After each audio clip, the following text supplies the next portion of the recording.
Assalamualaikum warahmatullahi wabarakatuh. Salam sejahtera untuk kita semua. Selamat siang Bapak Ibu hadirin yang berbahagia. Hari ini Bapak Ibu bagaimana kabarnya, sehat semua? Alhamdulillah, puji syukur kehadirat Tuhan yang Maha Kuasa.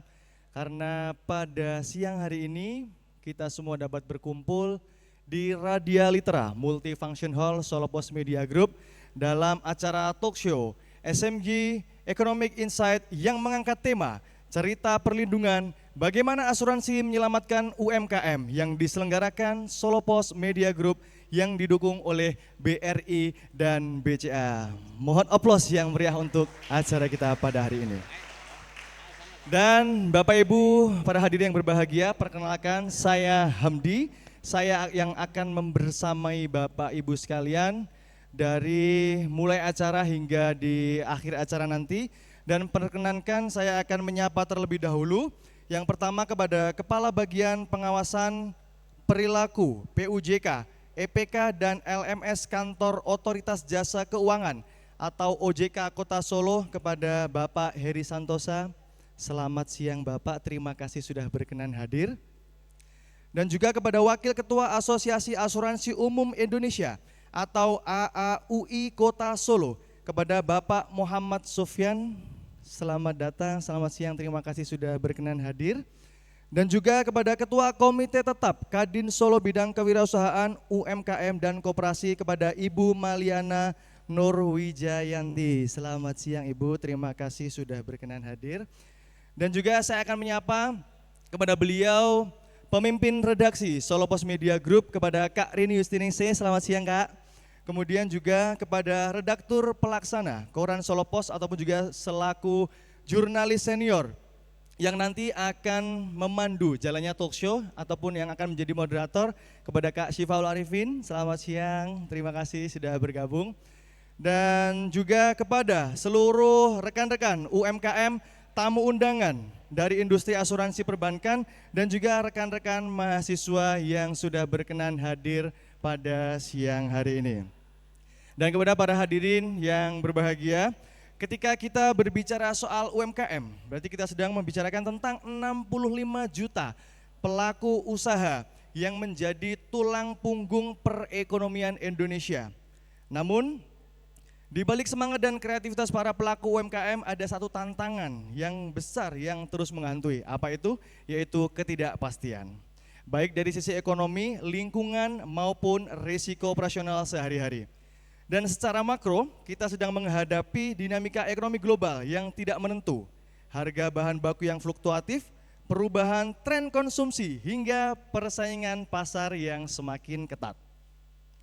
Dan diskusi kita hari ini menjadi sangat relevan karena semakin banyak bukti bahwa UMKM yang terlindungi itu cenderung lebih tangguh dan lebih siap dan juga lebih kompetitif. Dengan pemahaman yang tepat, kemudian kita tidak hanya bicara soal premi dan polis, tetapi juga soal ketahanan, keberlanjutan, dan masa depan usaha kita. Karena itulah, seminar hari ini hadir untuk membuka wawasan, menjawab pertanyaan-pertanyaan penting, dan memastikan pelaku UMKM memahami bahwa perlindungan bukan beban, tapi melainkan adalah investasi. Dan Bapak Ibu para hadirin yang berbahagia, tidak perlu berlama-lama untuk sebelum memasuki acara talk show, marilah kita mendengarkan sambutan sebagai pembuka acara kita pada siang hari ini. Kami undang untuk naik ke atas panggung memberikan sambutannya kepada Kak Rini Yustiningsih, kami persilahkan.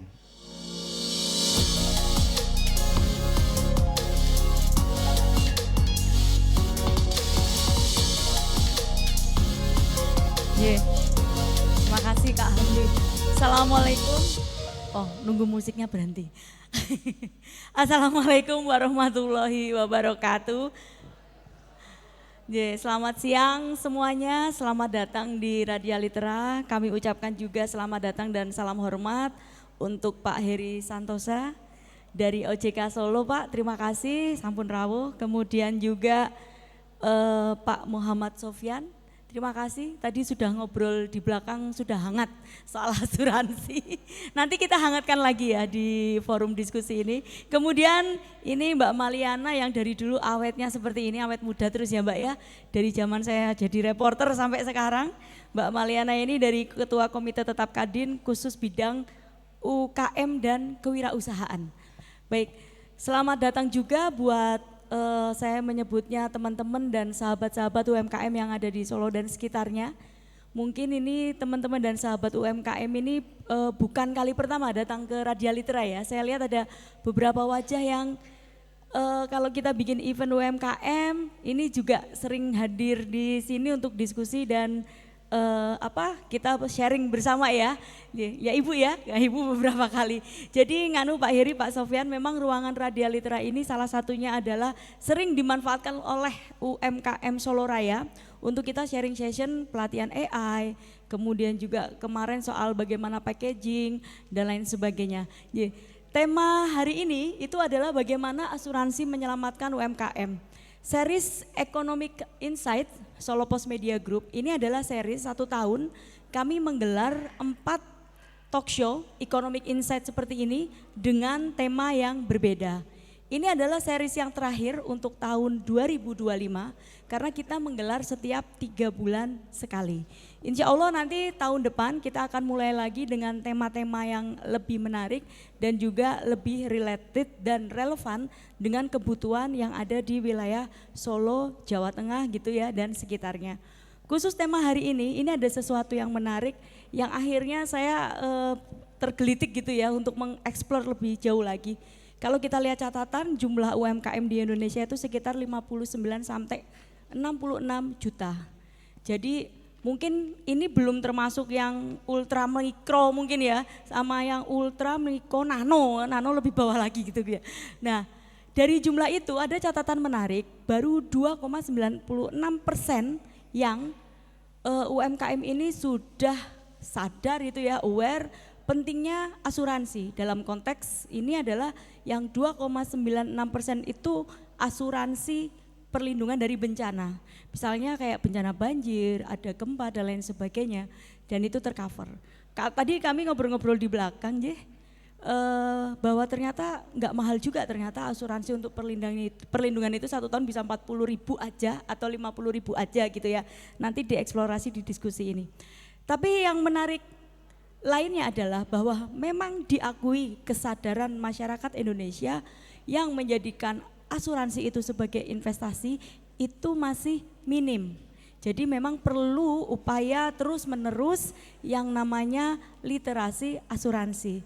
Mungkin yang paling sering didengar adalah asuransi jiwa gitu, yang sering kadang ada call sales gitu menawarkan asuransi dan lain sebagainya. Kemudian juga asuransi kesehatan dan lain sebagainya. Tema yang ini sangat relevan dengan audiens yang hadir hari ini, yaitu mengenai asuransi untuk perlindungan UMKM. Bahwa jumlah penopang ekonomi kita terbanyak itu memang ditopang oleh sektor UMKM. Gitu ya, artinya memang bagaimana UMKM itu mempunyai catatan sejarah panjang kalau kita tarik ke belakang, itu yang menopang atau yang menyelamatkan ekonomi Indonesia. Saat krisis moneter tahun 98, kemudian yang kedua ketika pandemi Covid gitu ya. Nah ini menarik, sekarang tinggal kita nanti mengeksplor lagi diskusi kita dengan narasumber-narasumber yang kompeten, monggo bisa dimanfaatkan untuk ruang dialog dan diskusinya. Seperti apa sebenarnya perlindungan UMKM melalui asuransi atau benefit seperti apa yang nanti bisa didapatkan oleh teman-teman UMKM soal asuransi. Ini sebagai upaya kami juga karena ruangan ini namanya adalah Radialitera. Litera itu literasi, kita belajar bersama. Makanya salah satu upaya yang kita lakukan di Economic Insight hari ini itu adalah mengenai literasi keuangan, spesifik lagi adalah literasi asuransi. Tanpa panjang lebar, saya menutup sambutan saya dengan harapan yang besar, semoga diskusi hari ini bermanfaat untuk semua dan semoga setelah pulang dan keluar dari Radialitera ini ada inspirasi yang didapat oleh teman-teman sekalian. Gitu saja, matur nuwun sangat. Wassalamualaikum warahmatullahi wabarakatuh. Waalaikumsalam warahmatullahi wabarakatuh. Baik, kita beri aplaus untuk Kak Rini dan juga kami ucapkan terima kasih sudah menyampaikan sambutannya. Baik, untuk Bapak Ibu para hadirin yang berbahagia, tidak perlu berlama-lama Bapak Ibu, langsung saja kita akan menuju ke sesi inti yaitu talk show SMG Economic Insight yang mengangkat tema cerita perlindungan bagaimana asuransi menyelamatkan UMKM. Baik, langsung saja akan kita undang untuk hadir ke atas panggung. Yang pertama kita sambut, kita beri aplaus yang meriah kepada Ibu Maliana Nur Wijayanti.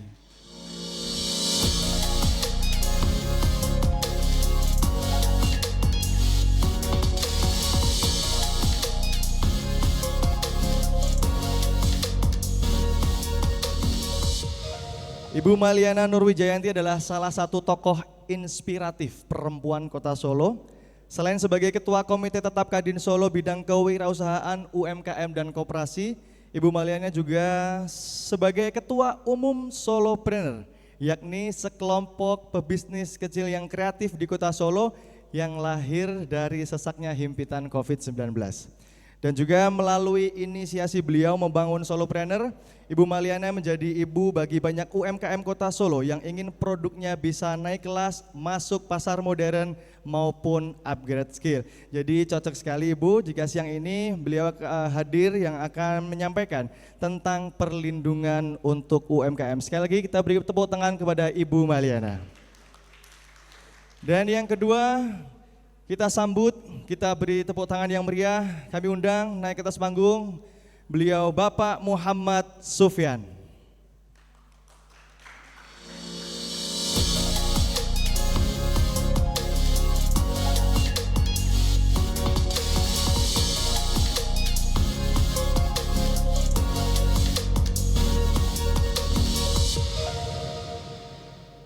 Baik.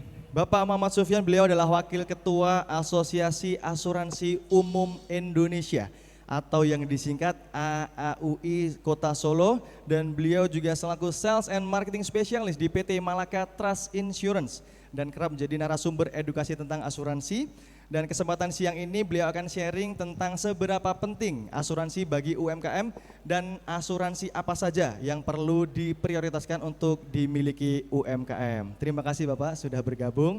Dan untuk selanjutnya, mari kita sambut. Kita beri aplaus yang meriah kepada Bapak Heri Santosa.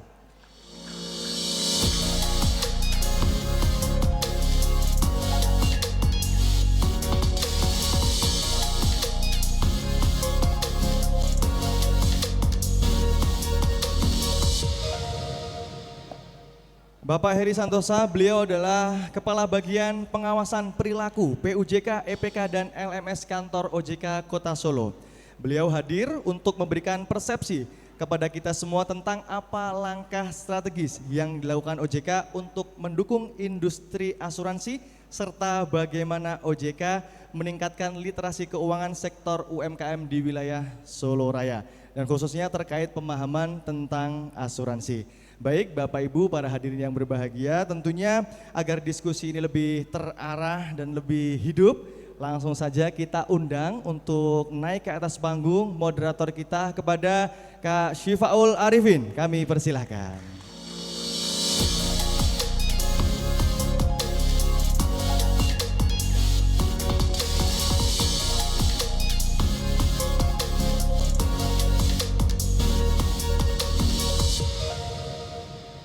Assalamualaikum warahmatullahi wabarakatuh.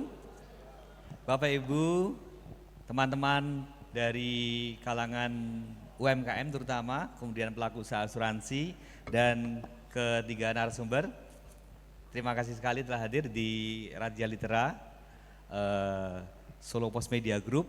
Senang sekali kita bisa berinteraksi, mau ngobrol-ngobrol soal asuransi. Jadi kadang-kala kalau kita bicara asuransi, kita itu merasa asuransi nggak terlalu penting ya. Tetapi pada saat ada masalah, ada kendala dan sebagainya, asuransi itu akan menjadi pilihan. Loh, kok nggak pakai asuransi ya dulu ya? seringkali kita merasa seperti itu kan. Kalau misalnya tidak ada bencana, bisa jadi asuransi bukan sesuatu yang penting, dilirik pun enggak. Tapi ketika ada bencana, ada masalah, kemudian loh ternyata harusnya kita pakai asuransi. Lah, pada siang ini kita akan membicarakan soal itu. Apa sih pentingnya asuransi bagi UMKM, bagi usaha? Apakah asuransi ini akan melindungi kita sebagai pelaku usaha atau malah menjadi semacam tadi MC menyebut semacam investasi. Karena itulah kita akan membicarakan itu dengan 3 narasumber. Yang pertama adalah Pak Heri Santosa dari OJK, kemudian Bu Maliana dari Kadin, dari kalangan usahawan, dan yang ketiga dengan Pak Muhammad Sofyan dari pelaku usaha asuransi. Dan terima kasih sekali Pak Heri, Bu Maliana, dan Pak Sofyan telah hadir di sini untuk membicarakan seperti itu. Saya akan ngobrol-ngobrol dulu ya. Nanti kita akan ngobrol dulu dengan narasumber dan Bapak Ibu pelaku usaha UMKM bisa juga memberikan pertanyaan atau tanggapan tentang topik ini. Saya ingin tanya kepada pertama Pak Heri, Pak, soal asuransi untuk UMKM. Sebenarnya para UMKM ini sudah sangat literate belum sih tentang asuransi, dan bagaimana OJK membahas soal itu? Apakah ada aturan-aturan khusus tentang asuransi bagi UMKM ini? Baik, terima kasih Pak Saiful. Saya buka dulu ya. Assalamualaikum warahmatullahi wabarakatuh. Waalaikumsalam warahmatullahi wabarakatuh.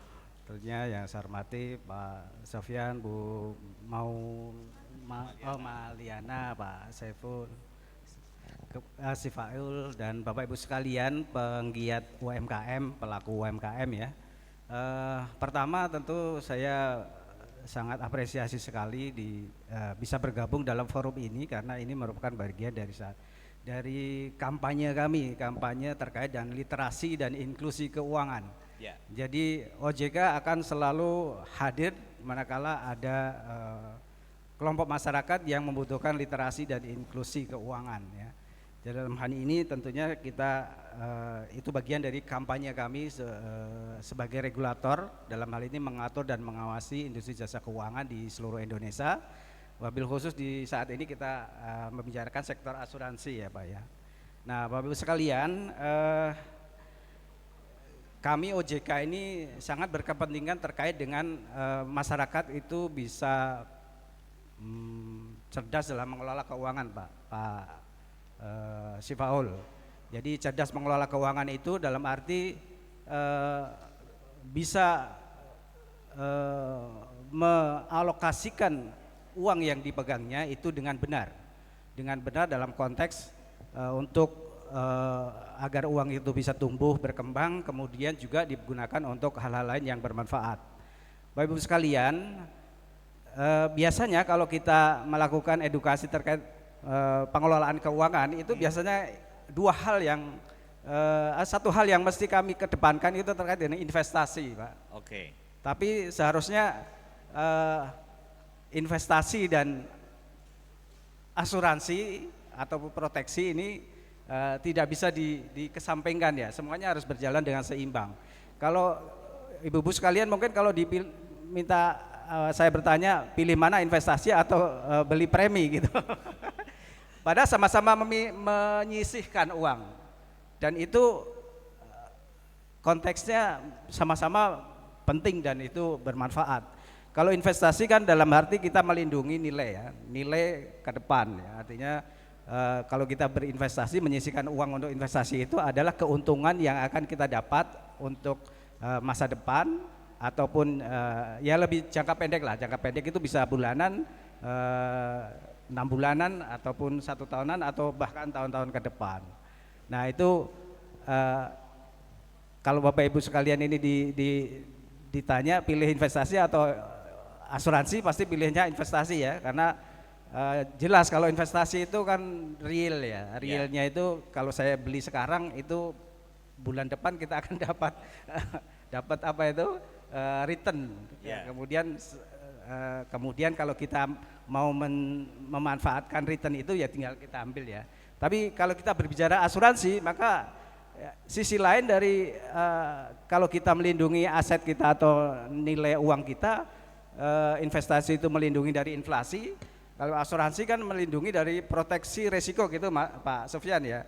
Jadi resiko itu adalah sesuatu yang tidak bisa kita hindari, dan itu resiko pasti ada dalam setiap kehidupan kita. Baik itu kita duduk-duduk di sini aja itu ada resikonya juga loh ya. Resiko panas sih. Ya. Jadi apapun itu ada resikonya. Nah, untuk meminimalisir resiko itu tentu Pak Sofyan nanti akan banyak bicara bagaimana melindungi proteksi nilai ataupun uang kita saat ini, aset kita, jiwa kita, atau keluarga kita, kemudian perlindungan terkait ya apa saja ya yang berkaitan dengan resiko yang akan muncul. Nah, itu perlu kita pahami itu. Jadi sebenarnya investasi dan asuransi ataupun pembelian proteksi itu sama pentingnya menurut kami. Jadi ya itu yang perlu OJK akan selalu ikut berkontribusi untuk kampanye literasi dan inklusi agar masyarakat itu paham. Jadi bahwa banyak teman-teman UMKM ini ketika ada risiko terjadi berantakan semuanya. Jadi dalam sekejap itu berantakan. Misalnya ada kecelakaan, kebakaran. Nah, itu yang sebenarnya itu bisa kita kelola dengan baik di awal. Artinya kita bisa memproteksi diri. Nah, oleh karena itu itulah pentingnya yang harus kita pahami. Jadi terkait dengan literasi dan inklusi Pak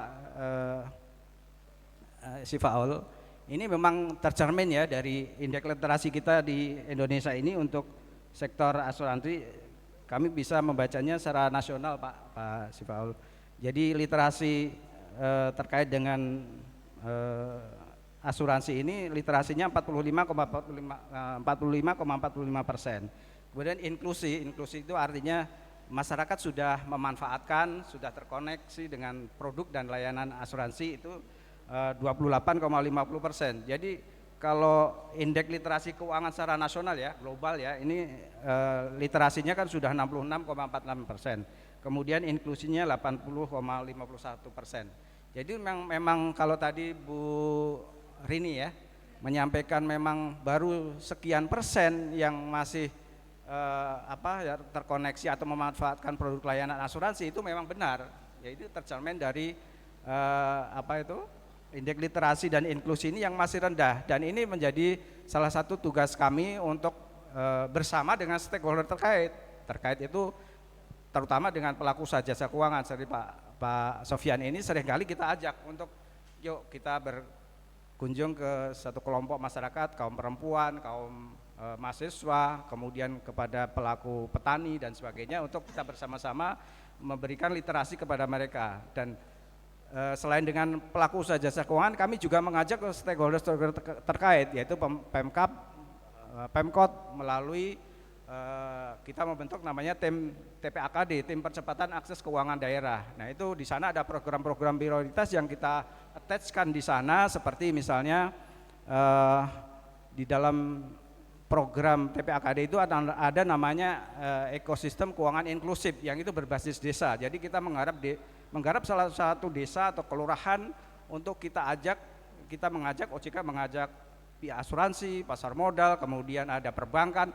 Yuk kita bergerak ke sana, ke satu kelurahan itu untuk siapa yang belum terkoneksi dengan produk ataupun belum terliterasi dengan produk layanan keuangan. Nah, kita berbasis desa. Seperti itu Pak Sifaul. Kalau regulasi mengenai asuransi untuk UMKM sendiri, OJK sudah memperbarui terus ya? Ya. Aturan terbaru mengenai regulasi itu gimana?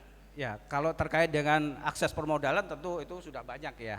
Karena di sini kita tidak bicara terkait akses permodalan ya. Kalau permodalan saya pikir sudah banyak sekali opsi atau pilihan-pilihan yang bisa diakses oleh teman-teman pelaku UMKM. Nah, terkait dengan asuransi sendiri kita sudah mengatur terkait dengan asuransi mikro, Pak. Okay. Jadi asuransi mikro itu berkhitoh kepada 4 hal ya. Pertama, sederhana, mudah, ekonomis artinya berbiaya rendah dan cepat ya. Nah, itu mungkin nanti Pak Sofyan sudah launching produk-produk yang berkaitan dengan peraturan yang kita keluarkan terkait dengan asuransi mikro itu juga. Ya. Nah, mungkin seperti itu Pak. Oke, terima kasih Pak Ari. Saya akan bertanya kepada Bu Maliana dulu ya. Tadi saya menyebut bahwa kadangkala kita itu tidak merasa perlu asuransi ketika belum mendapatkan masalah, ya kan? Itu sesuatu yang jamak di lingkungan kita ya. Termasuk di kalangan para usahawan UMKM. Itu gimana? Bener nggak kayak gitu?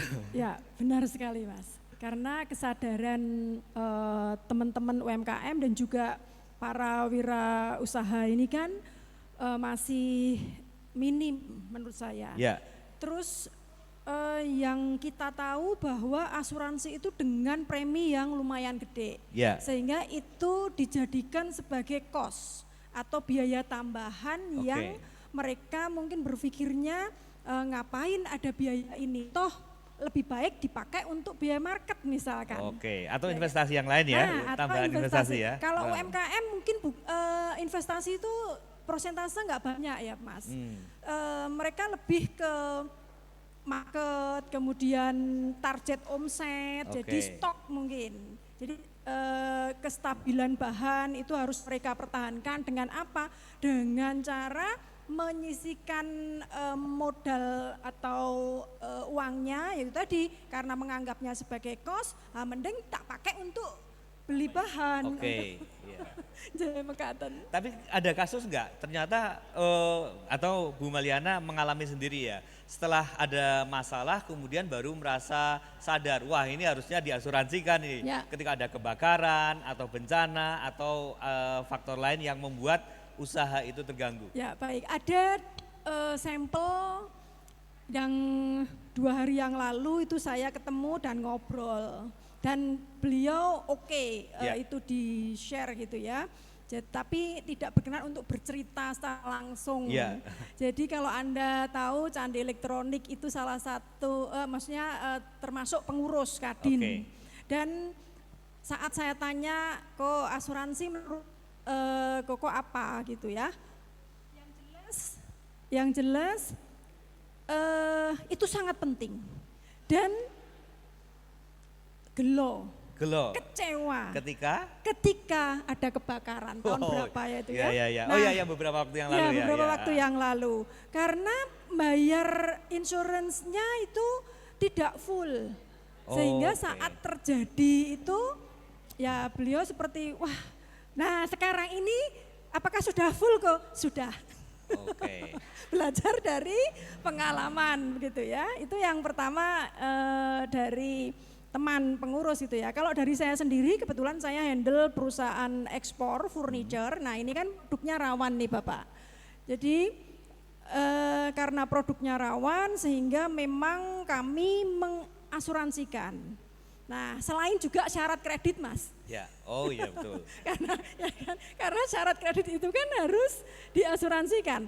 Nah sudah lumayan lama di Boyolali yang mungkin rumahnya di Boyolali pasti tahu PT Nova Furniture itu pernah terjadi kebakaran. Ya. Tapi alhamdulillah itu full tercover. Karena apa? Sebagai syarat dari kredit. Nah, saat itu terjadi kebakaran, justru kami menerima tidak mengganggu cash flow. Jadi benar-benar menerima klaim asuransi itu tepat waktu dan sesuai dengan apa yang kita ajukan. Karena memang nyatanya ya yang terlihat adalah dan data yang ada itu sama atau real begitu ya, itu manfaat yang berarti sudah saya pengusaha atau UMKM harus menyisihkan sebagian dana untuk asuransi kayak gitu ya? Mestinya begitu, mestinya. Berapa kalau pengalaman dari teman-teman yang menjalankan usaha itu? Jadi setelah saya, kalau mungkin yang ada di sini jika ditanya persentase 90% mungkin enggak Mas? Enggak pakai asuransi ini, belum. Ya nanti kita akan dengarkan ya mereka. Ya. Kenapa saya beteknya begitu? Ya. Karena secara nasional itu 2,96 pelaku UMKM itu yang sudah mempunyai asuransi ini se-Indonesia, Mas. Oke. Nah, ini Solo ini sebagian kecil gitu Ya, ya. ya, ya. Berarti sekitar 9%-an, 90% itu belum touch dengan asuransi. Nah, kalau tadi Mas Faul menanyakan, kira-kira berapa yang bisa mereka budgetkan untuk asuransi? Nah, ini justru saya menunggu report dari Bapak nih. Oke. Ya. Ya kalau tadi disampaikan sama Mbak Rini ya, hanya mungkin 40-50 ribu setahun gitu ya. Nah kalau setahun kan berarti jajan bakso 2 mangkok mungkin ya Mas. Nah itu bisa teman-teman bisa tertarik dan ini asuransi apa ini kan gitu. Nah nunggu informasi dari beliau sehingga kita bisa ngukur, masing-masing UMKM ini bisa ngukur seberapa kemampuan dari usaha masing-masing dan resiko yang ada gitu Mas. Ya, oke. Bapak Ibu, tadi Pak Heri maupun Bu Maliana menyebut bahwa kadang-kala orang pengusaha itu cenderung enggan untuk menyisihkan uangnya untuk investasi atau untuk proteksi, tapi kalau misalnya untuk investasi atau untuk pengembangan usaha mau ya. Nah sekarang kita akan tanya kepada Pak Sofyan sebagai pelaku usaha asuransi. Tadi Bu Maliana menyebut bahwa kadang-kala enggan untuk menyisihkan dana untuk asuransi. Sebenarnya urgensinya apa sih? Cerita-cerita dari pelaku usaha asuransi ketika berhubungan dengan para UMKM itu gimana? Silakan Pak Sofyan. Ya mungkin sebenarnya saya ada slide Ya. tapi nanti mungkin sambil jalan ya. Jadi Bapak Ibu sekalian, mungkin saya ini di tengah ini jadi tertuduh ini ya. Yang perlu menjelaskan banyak kaitannya dengan asuransi. Sebelum saya banyak ngobrolin tentang asuransi, saya batasi dulu ya. Kebetulan saya wakil ketua Asosiasi Asuransi Umum Indonesia. Jadi di industri asuransi itu ada 2, asuransi umum dan asuransi jiwa. Kalau jiwa itu ada asosiasinya sendiri, Asosiasi Asuransi Jiwa Indonesia. Nah, untuk lingkup industri kita, asuransi umum itu lebih kepada perlindungan aset terutama, asuransi harta benda. Ya, sama mungkin ada kaitannya dengan seperti kecelakaan itu masih masuk, kita punya produk-produk ini. Nah, kaitannya dengan asuransi yang ditanyakan Mas Faul tadi, sebetulnya kita harus berpikir bahwa segala sesuatu kan punya resiko Mas Faul. Kita usaha juga ada resiko. Nah ini yang sebetulnya kalau kita ingin belajar lebih jauh untuk mengembangkan usaha atau mengembangkan bisnis kita, mungkin Bapak Ibu pernah diajari bagaimana manajemen resiko ya, mungkin itu juga perlu disosialisasikan, harus belajar. Jadi sebetulnya asuransi itu salah satu bagian dari manajemen resiko terhadap apa usaha kita atau bisnis kita ya.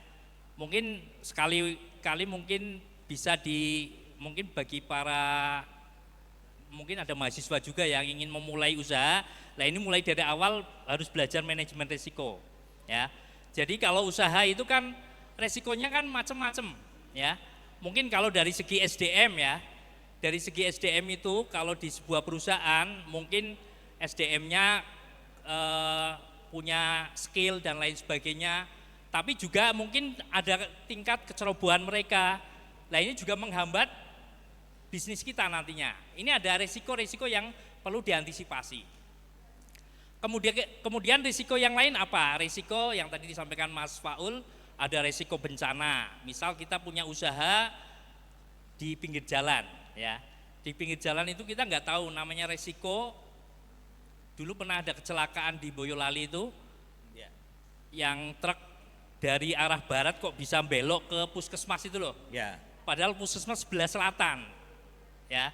Ini kan resiko yang tidak terduga dan barangkali kalau itu mengenai kita ya, tempat usaha kita, tentu ini menjadi beban finansial yang lebih besar lagi kalau kita ingin membangun usaha lagi. Misalnya di situ ada pabrik roti kita misalnya. Kalau terkena resiko seperti itu kan kita akan mengeluarkan biaya yang lebih banyak. Kemudian resiko yang lain, mungkin kaitannya dengan kegagalan usaha ya. Barangkali bapak-bapak, ibu-ibu yang sudah bankable, artinya mempunyai fasilitas kredit ya di perbankan ataupun di lembaga keuangan yang lain, itu juga punya resiko. Resikonya apa? Misal bapak ibu ya, nyun sewu ya, misalnya saya nih, saya punya usaha, kemudian usaha saya dibiayai oleh kredit ya, kemudian ternyata usaha saya nggak bisa jalan karena resiko-resiko yang mungkin muncul di perjalanan bisnis kita. Nah, kejadian-kejadian semacam itu akan membebani kita kalau kita tidak punya backup. Nah, salah satu backup yang bisa kita manfaatkan adalah produk dari asuransi. Nah, asuransi ini yang mungkin ini sedikit, mungkin bisa ke slide saja biar lebih ini ya. Ini mungkin cukup menantang ya. Ini tadi mungkin sudah disinggung bahwa UMKM sebetulnya mempunyai peran yang sangat besar ya. Jadi 61% PDB kita berasal dari sektor UMKM. Jadi ini setara 9.580 T ya. Tidak kecil ya, sangat besar sekali.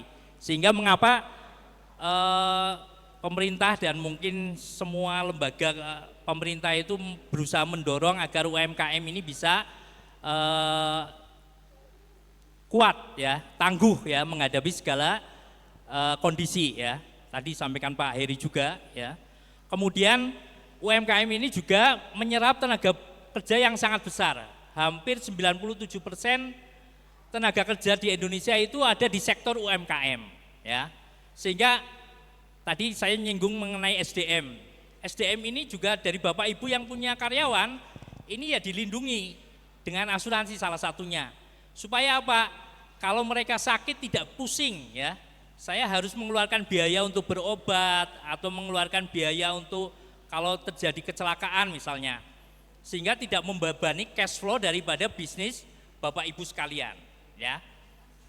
Kemudian terhadap investasi itu sekitar 60,4% dari total investasi di Indonesia. Ini juga sangat besar sekali. Sehingga memang saya cukup apresiatif dengan SMG nih, Solo Pos, untuk berusaha mendampingi UMKM untuk bisa naik level. Juga Bu Maliana ini yang selalu mendorong untuk naik level ya Bu ya. Nah ini mungkin nanti akan sangat seru nanti ya. Mungkin next.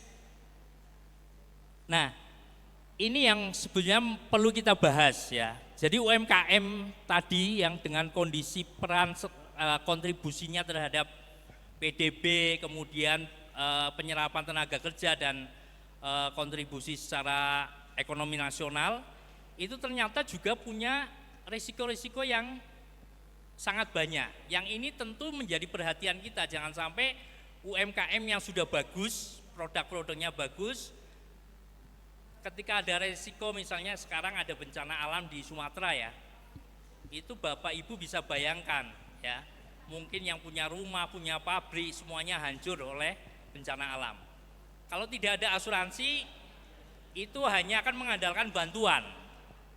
Dan kalau Bapak Ibu sekalian bisa baca, mungkin Pak Sifaul bisa baca di laporan kebijakan fiskal Kementerian Keuangan itu, mengambil kasus tsunami di Aceh dulu, itu setiap tahun APBN kita tekor untuk memberikan bantuan, untuk merecovery akibat bencana alam. Nah ini kalau UMKM tidak membentengi diri sendiri, nanti akan sangat tergantung dengan bantuan. Nah ini yang mungkin ke depan kita harus pikirkan, kita harus bisa tangguh secara personal, tidak mengandalkan pihak lain. Ya kalau pihak lain mau membantu, kalau tidak mau membantu otomatis kita berhenti. Nah inilah salah satu yang menjadi urgensi bagaimana kita menciptakan proteksi terhadap bisnis kita. Mungkin itu ya. Mungkin itu. Oke, ada 3 hal yang bisa dilindungi. Pertama dari bencana, kemudian yang kedua adalah sakit, dan yang ketiga adalah risiko usaha. Kalau bencana sama sakit ini personal ya, jiwa ya. Oke, risiko usaha. resiko usaha apa sih yang bisa dilindungi oleh asuransi? Ya, itu pertanyaannya. Kalau saya rugi, apakah bisa di-cover oleh asuransi? Ya, gimana Mas? Jadi kalau berkaitan dengan risiko usaha, kita lebih kepada, karena kita asuransi umum ya, Ya. berkaitan dengan harta benda. Kaitannya harta benda ini kan ada koneksi dengan manusia ya. Nah ini kaitannya kalau UMKM mungkin produk. Ya. Ya, sebetulnya kalau produk asuransi itu sangat banyak. Kalau asuransi umum itu hampir ratusan produk yang ada di kita, termasuk salah satunya adalah liability ya. Liability produk. Bapak Ibu yang punya produk makanan, kadang itu kan harus ada nomor register ya. Ya. Itu Balai POM dan lain sebagainya. Tapi itu mungkin tidak bisa menjamin 100% bahwa itu tidak berpengaruh pada konsumsi daripada masyarakat. Barangkali nanti ada sewaktu-waktu ada kesalahan di SDM kita, ternyata produk kita bisa mencelakai orang. Atau diretur. Kalau mencelakai orang, otomatis yang mengkonsumsi itu bisa menuntut kepada produsen. Nah ini ada produk liability produk, itu asuransinya ada. Tapi mungkin kalau skala UMKM mungkin tidak sampai segitu Pak, Iya. Pak Mas Paul. Tapi kebanyakan yang disukai oleh UMKM untuk asuransi ini rata-rata apa?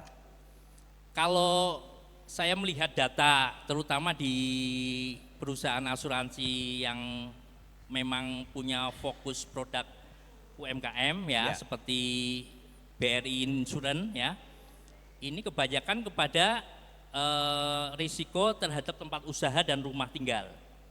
Dalam Sama bentuk kecelakaan. asuransi kecelakaan atau asuransi Bencana kebakaran. termasuk bencana kebakaran. Ya. Oke. Jadi saya juga kalau ada waktu bisa ada video yang bisa saya Oke, lihat. silakan. Ini salah satu testimoni yang ada di salah satu perusahaan asuransi yaitu BRI Insurance yang mungkin terkena dampak dari bencana alam ya.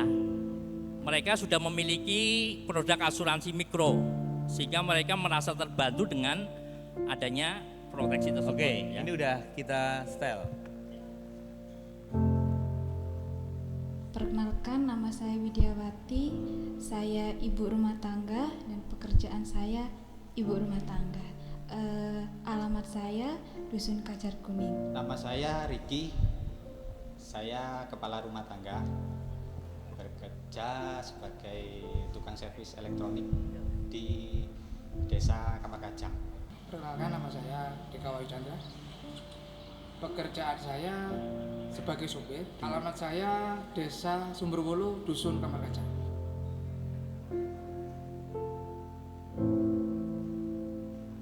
Awal mula terjadinya erupsi itu saya berada di tambang. Waktu itu pukul 3 sore. Istri saya menelpon, "Mas pulang aja dulu, soalnya kok gelap." Waduh, saya terus pulang. Sampai di rumah ya langsung gelap, nggak kelihatan sama sekali, listrik mati, sinyal nggak ada. Pas kejadian itu kan sekitar jam 1:30, semuanya itu kan lagi hujan Pak. Semuanya itu sedang tidur istirahat. Nah nggak seberapa lama terus ngedengar orang teriak-teriak. Terus semuanya itu lari keluar. Setelah keluar itu kok udah hitam semuanya, udah gelap semuanya Pak. Terus kita tuh semua lari ke musola sebelah rumah itu. Selang beberapa jam baru kita bisa keluar dari musola tersebut. Yang saya pikirkan setelah kejadian itu, saya pikirnya sedih. Sedihnya saya mau kemana habis ini, mau kemana, nggak tahu kemana Pak. Setelah lihat sudah hancur, desa udah hancur, nggak tahu kemana. Ya sedih sih, karena kan itu tempat tinggal satu-satunya. Ya trauma, ya takut, nggak bisa cerita. Kalau masalah itu gimana ya, kayaknya wis kayak kiamat lah gitu.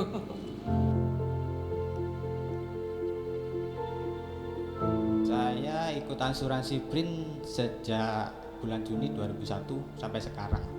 dari tahun kemarin sampai sekarang. Sejak pencairan di bank, saya kan seorang supir kan gitu, saya kan nggak tahu kedepannya gimana. Kalau mengikuti asuransi kan bisa ada pencairan lah gitu. Saya ikut asuransi Prince karena preminya murah. Selain itu juga masih jadi satu sama BRI Group. Jadi saya merasa aman gitu. Asuransinya ringan dan penanganannya lebih mudah.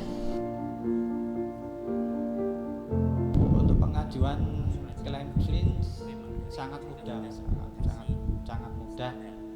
Juga cepat, prosesnya cepat. Oh tidak, sangat gampang, cepat kok. Tidak dipersulitkan, Mas. Sulit. Tidak ada, kurang lebih 2 mingguan.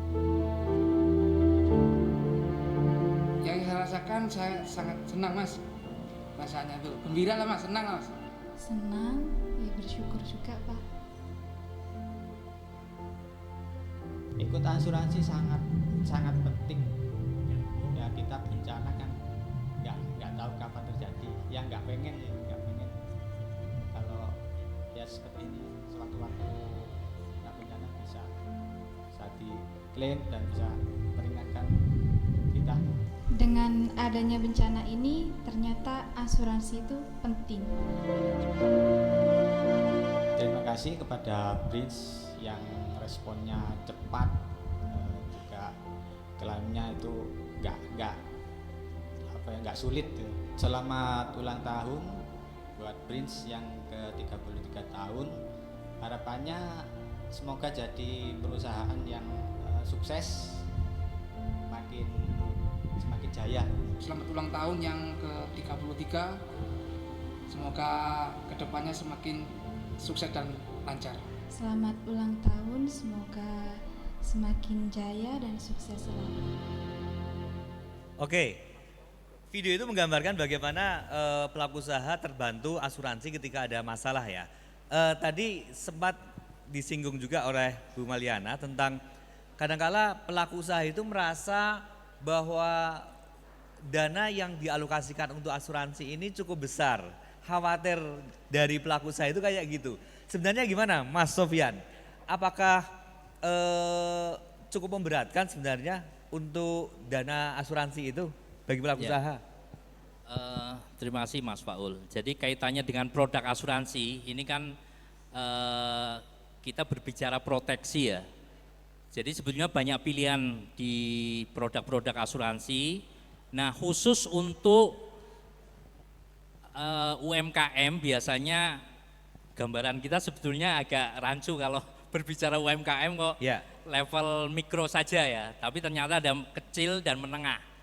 Kita mungkin lebih ke mikro dulu ya. Jadi sebetulnya produk asuransi yang diamanatkan oleh SEOJK nomor 9 tahun 2017 itu adalah asuransi mikro yang memang preminya sangat murah ya. Karena murahnya seberapa ini? Ekonomis lah ya. Kalau kita berbicara secara umum sebetulnya asuransi itu kan lebih ke bagaimana mengembalikan posisi finansial. Ya, misalnya aset gedung ya, rumah misalnya. Itu harga 1 miliar misalnya rumahnya. Itu ketika terjadi bencana ataupun kebakaran misalnya, fungsi asuransi ada mengembalikan posisi asetnya tetap 1 miliar gitu kan.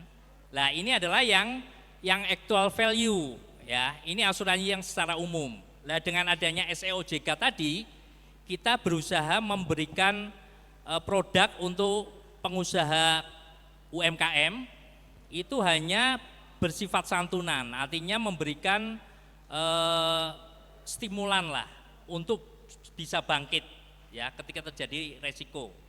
Jadi kalau di produk yang diamanatkan oleh OJK itu untuk asuransi usahaku itu hanya sekitar 40 sampai 50 ribu rupiah per tahun ya. Itu preminya. Preminya untuk mengcover apa itu? Untuk seberapa mengcover besar kebakaran dan seperti terjadi letusan gunung berapi itu termasuk di situ. Kira-kira yang di cover apa saja? seberapa banyak dengan premi 40 sampai 50 ribu rupiah itu? Itu ada beberapa perusahaan asuransi yang santunannya bisa sampai 5 juta. Oke. 2,5 sampai 5 juta. Nah ini terus terang kalau perusahaan saya tidak punya produk mikro, tapi Ya. ada beberapa perusahaan terutama yang BUMN itu memang diamanatkan oleh negara untuk membantu UMKM seperti BRI Insurance, kemudian ada Askrindo, ya. Ini punya produk asuransi mikro yang preminya hanya 50.000 1 tahun untuk melindungi aset dari risiko kebakaran, bencana alam, sehingga kalau usaha kita atau tempat usaha kita kok terkena risiko kebakaran misalnya, dari asuransi akan membayarkan klaimnya senilai 5 juta misalnya, kalau itu tergantung perusahaannya. Tentu saja klaim akan disesuaikan dengan premi yang dibayarkan. Kalau 50.000 itu sudah fix, Oke. sekitar 2,5 sampai 5 juta, tergantung produk masing-masing perusahaan ada perbedaan.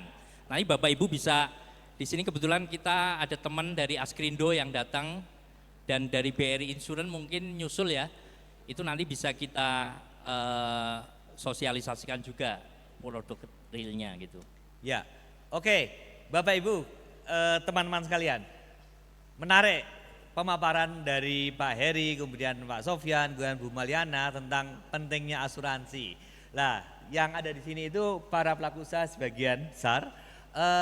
Kami ingin dapat cerita dari Bapak Ibu tentang pengalaman-pengalaman bagaimana usaha Anda memanfaatkan asuransi. Atau kalau misalnya Bapak Ibu belum masuk ke dunia asuransi karena merasa gojek-gajek, masih khawatir dan sebagainya, bisa disampaikan kekhawatiran apa sih yang dirasakan oleh Bapak Ibu pelaku usaha ketika enggan atau belum masuk ke dunia asuransi, tidak memilih asuransi sebagai proteksi untuk usaha Bapak Ibu.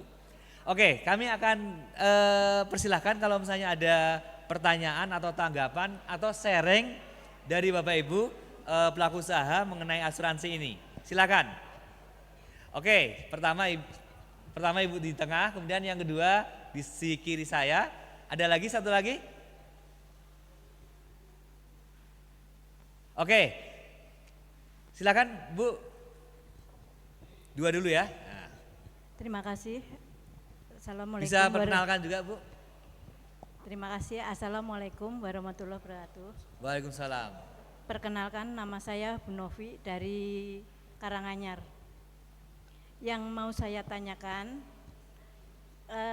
selama ini teman-teman itu pernah ngobrol-ngobrol soal asuransi.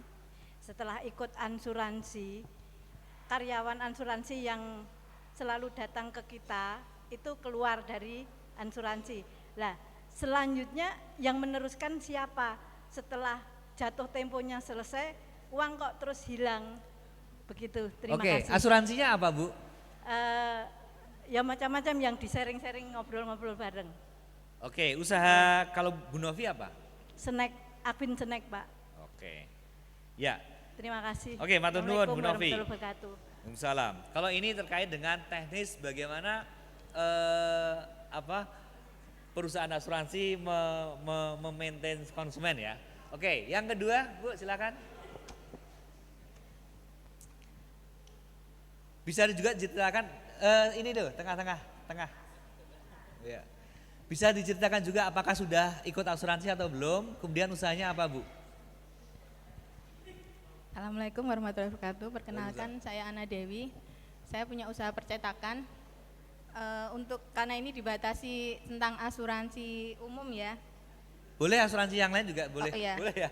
Sama Kalau ya. umum dulu aja, Ya. yang pengalaman saya pakai itu asuransi mobil ya. Kalau mobil itu saya sangat merasa bermanfaat.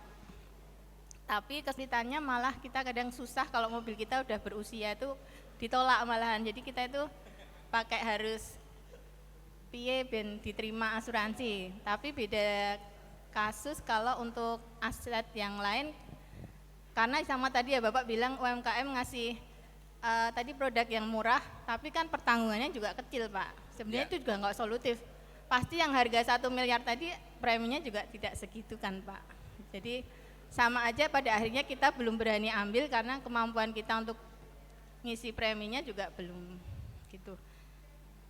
Kemudian kalau nyinggung seluas selainnya Pak ya, untuk asuransi, mungkin bukan asuransi nih ya, kayak BPJS tenaga kerjaan gitu deh. Itu yang kita baru mampu ambil, itu pun saya rasa banyak sekali kesulitannya, terutama kalau yang saya alami itu kemarin UMKM juga diajak untuk ambil BPJS ketenagakerjaan. Itu satu, saya sangat kesulitan membayar premi. Bayar iurannya aja itu saya merasa sangat dipersulit. Jadi setiap kan ada grupnya, Mbak kode bayarnya gitu loh. Jadi buat bayar aja itu kita kayak kesulitan. Jadi pada akhirnya kapan itu bisa bayar setahun full itu aja harus kode. Karena murah kan Pak BPJS Ketenagakerjaan, daripada kita tiap bulan bayar mending tutuplah 1 tahun. Itu aja maksud saya susah banget gitu loh Pak. Klaimnya juga apalagi, kan itu untuk kecelakaan ya rata-rata. Di jalan harus pakai kantor polisi. Nah, tahu sendiri kalau pakai polisi kita malah jadi lebih rugi lagi. Jadi, nah gitu. Maaf ya nanti. Terus kalau kecelakaan kan kita nggak harus sampai ditolong polisi. Ibaratnya kan yang ditolong polisi itu kita harus amit-amit sampai parah banget. Padahal kita luka sedikit pun perlu bedah ringan. Apa itu kan juga perlu biaya ya Pak. Itu kalau pakai polisi ya udah kita akhirnya gimana caranya pakai BPJS Ketenagakerjaan dengan sedikit ngobrol sama dokternya bahwa ini kecelakaan di rumah seperti itu. Jadi mohon mungkin bapak-bapak praktisi keuangan yang lebih berhubungan dengan pemerintah, tolonglah jangan yang bisa dipermudah dipersulit gitu aja deh Pak. Terima kasih. Ya, kalau selain mobil dan TK, BPJS TK, ada asuransi lain nggak Bu? Saya asuransi jiwa dulu Jiwa. termasuk praktisi, cuman ya ada. Kalau aset belum ya? Aset belum Pak. Oke, ya. Pemadam aja saya belum punya, baru beli Pak yang untuk madamin api. Ya, oke. Matur nuwun. Ada Bu Novi dan Bu Ana Dewi yang telah sharing. Ada lagi Bapak Ibu yang pernah ya, silakan. Monggo yang tengah. Ada pengalaman nggak Bu sebelumnya bisa diceritakan? Belum. Oke, silakan. Ini saya mau bertanya aja ya. Saudara. Nama? Ini saya dengan Ibu Aida. Saya ingin bertanya, saudara itu punya usaha tempat gym, tapi lokasi usahanya itu lahan pemerintah, jadi bantaran kereta api. Nah, itu semisal saya mau mengasuransikan tempat gymnya, itu bermasalah atau tidak? Karena tidak ada SHM-nya ya. Itu saja yang saya tanyakan, terima kasih. Oke, terima kasih. Ada Bu Aida, Bu Novi, dan Bu Ana Dewi yang telah menyampaikan tanggapan dan pertanyaan. Saya akan mempersilakan Pak Heri dulu. Ini kaitannya dengan aturan dari pemerintah atau dari OJK, bagaimana mempermudah agar UMKM usaha ini bisa mendapatkan akses terhadap asuransi. Melek soal asuransi. Silakan Pak Heri. Baik, terima kasih Pak. Jadi sebenarnya kami dari regulator itu pinginnya ya, dengan adanya kami giat melakukan literasi dan inklusi itu sebenarnya dua sayap ya Pak ya. Satu sayap pemahaman terkait dengan asuransi itu bagus itu ya well literate, artinya seluruh masyarakat itu bisa memahami terkait dengan produk dan layanan, manfaat dan resiko dari produk dan layanan jasa keuangan, dalam hal ini perasuransian. Kemudian di sisi lain kami mendorong agar masyarakat juga bisa memanfaatkan produk-produk dan layanan dari jasa keuangan, dalam hal ini asuransi. Nah, untuk itu memang kami juga selalu bersinergi dengan pemerintah sebenarnya. Jadi kalau pemerintah itu juga mendorong bahwa UMKM ini harus tangguh dari sisi aspek permodalannya yang dibutuhkan maupun dari sisi yang lain proteksinya terkait dengan pemanfaatan produk layanan asuransi. Nah, oleh karena itu tadi kami sampaikan bahwa OJK juga sudah meluncurkan terkait dengan asuransi mikro itu tadi, dalam arti untuk memberikan pertama kemudahan, sederhana, murah dan cepat.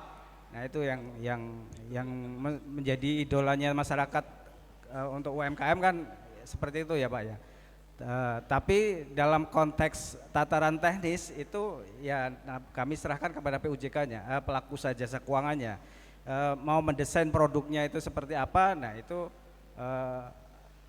itu sangat tergantung kepada produk pelaku usaha jasa keuangannya. Tapi kami memberikan guidance bahwa bagaimana agar produk-produk itu bisa sederhana ya, sederhana itu mudah dipahami, jangan jelimet untuk membaca apa itu produk asuransi mikro itu. Jadi kalimat-kalimatnya juga nggak boleh pakai bahasa-bahasa asing, pokoknya semuanya sederhana bisa dipahami oleh teman-teman dari pelaku UMKM. Kemudian biaya murah. Nah, biaya murah itu memang ya ada konsekuensinya tadi sampaikan Ibu ya.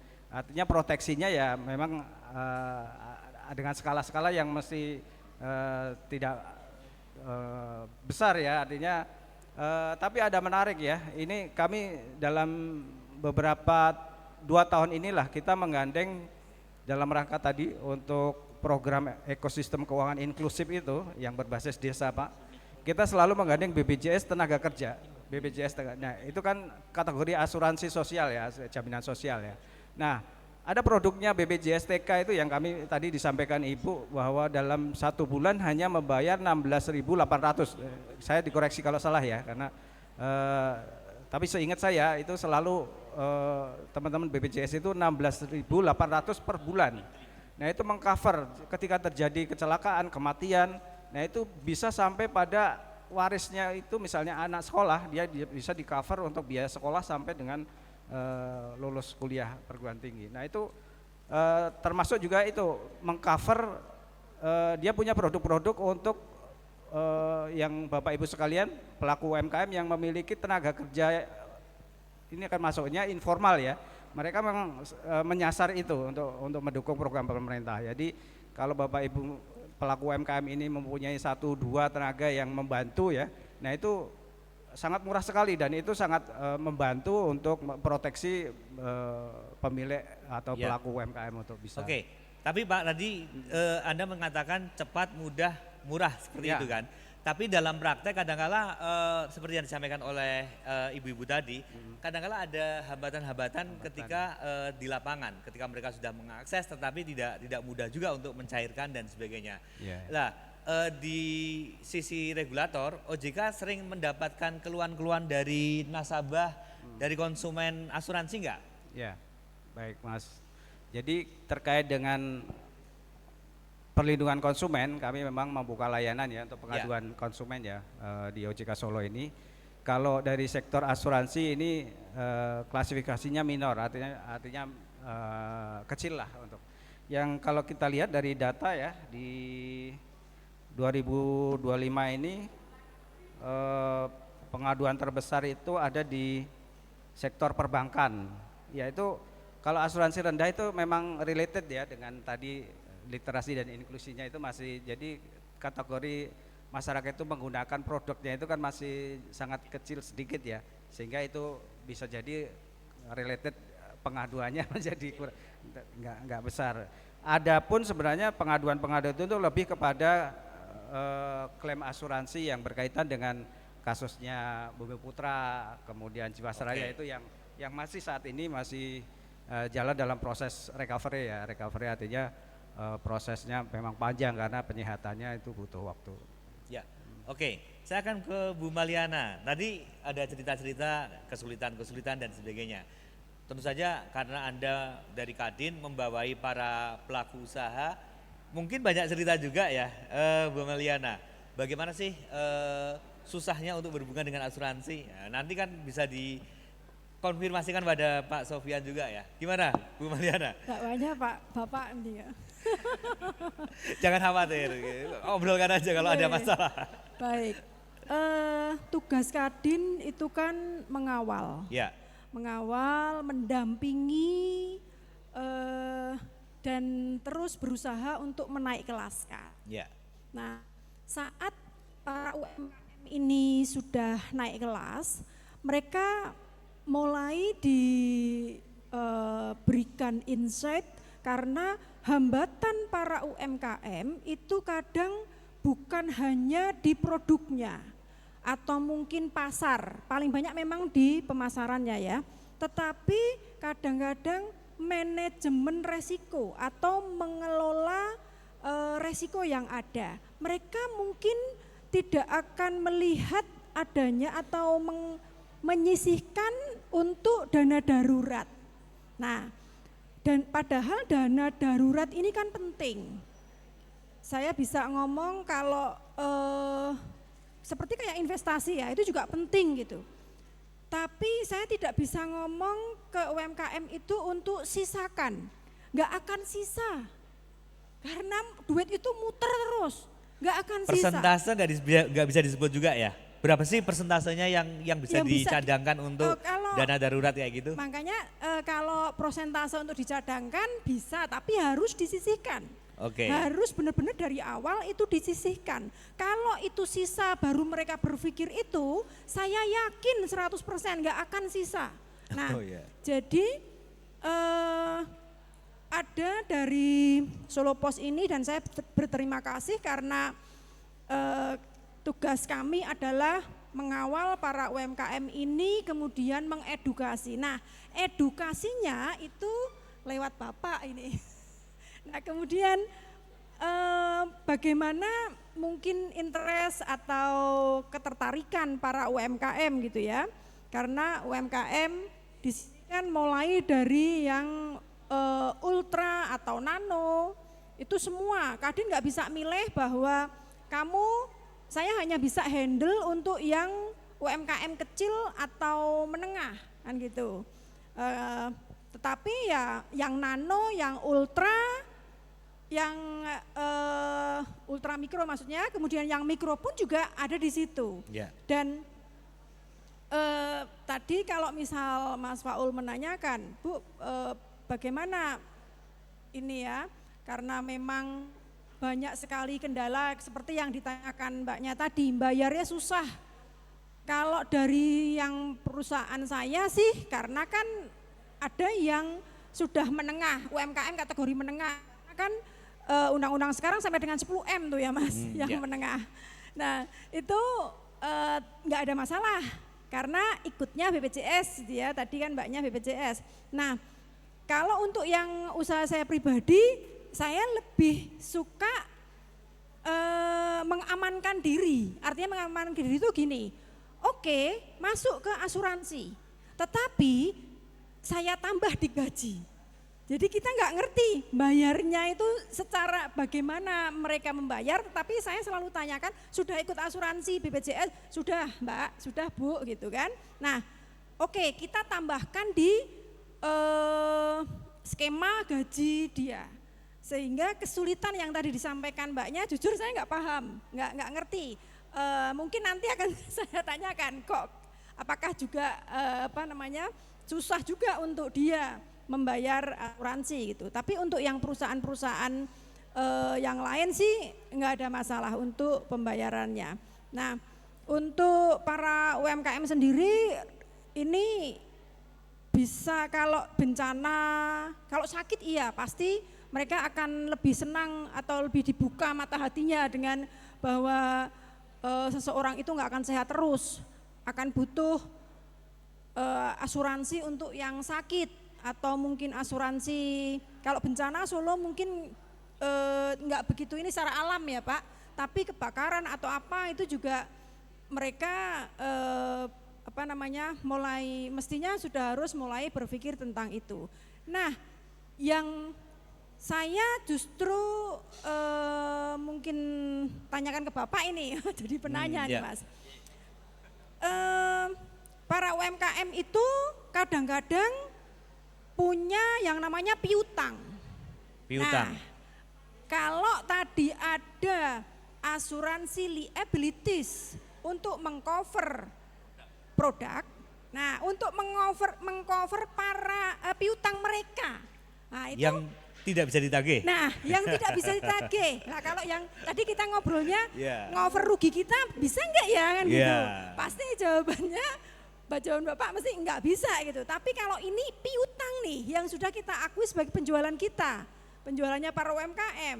Nah, ini bisa tidak karena segala apapun kalau UMKM ngobrolnya pasti tentang omset, ngobrolnya tentang laba atau rugi di situ. Nah, jadi apa yang dikeluar uang atau kos yang dikeluarkan harus ada impact yang